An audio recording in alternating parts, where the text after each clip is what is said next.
2 Samuel chapter 4, verse 1. When Ishbosheth, Saul's son, heard about Abner's death at Hebron, he lost all courage, and all Israel became paralyzed with fear. Verse 2. Now there were two brothers, Baana and Rechab, who were captains of Ishbosheth's raiding parties. They were sons of Rimmon, a member of the tribe of Benjamin, who lived in Beeroth. The town of Beeroth is now part of Benjamin's territory. Verse 3. Because the original people of Beeroth fled to Gethim, where they still lived as foreigners. Verse 4. Saul's son Jonathan had a son named Mephibosheth, who was crippled as a child.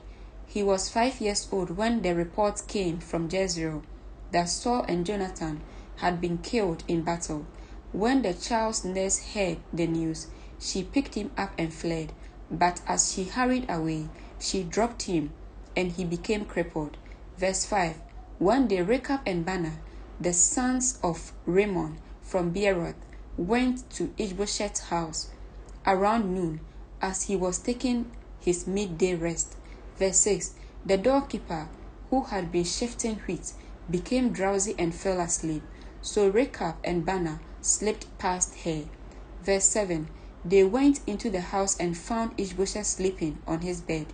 They struck and killed him and cut off his head. Then, taking his head with them, they fled across the Jordan Valley through the night. Verse 8. When they arrived at Hebron, they presented Ishbosheth's head to David. Look, they exclaimed to the king, here is the head of Ishbosheth, the son of your enemy Saul, who tried to kill you. Today the Lord has given my lord, the king, revenge on Saul and his entire family. Verse 9.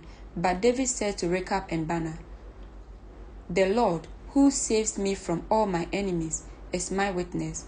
Verse 10. Someone once told me, Saul is dead, thinking he was bringing me good news, but I seized him and killed him at Ziklag. That's the reward I gave him for his news. Verse 11. How much more should I reward evil men who have killed an innocent man in his own house and on his bed? Shouldn't I hold you responsible for his blood and rid the earth of you? Verse 12. So David ordered his young men to kill them, and they did. They cut off their hands and feet and hanged their bodies beside the pool in Hebron. Then they took Ishbosheth's head and buried it in Abner's tomb in Hebron. Amen.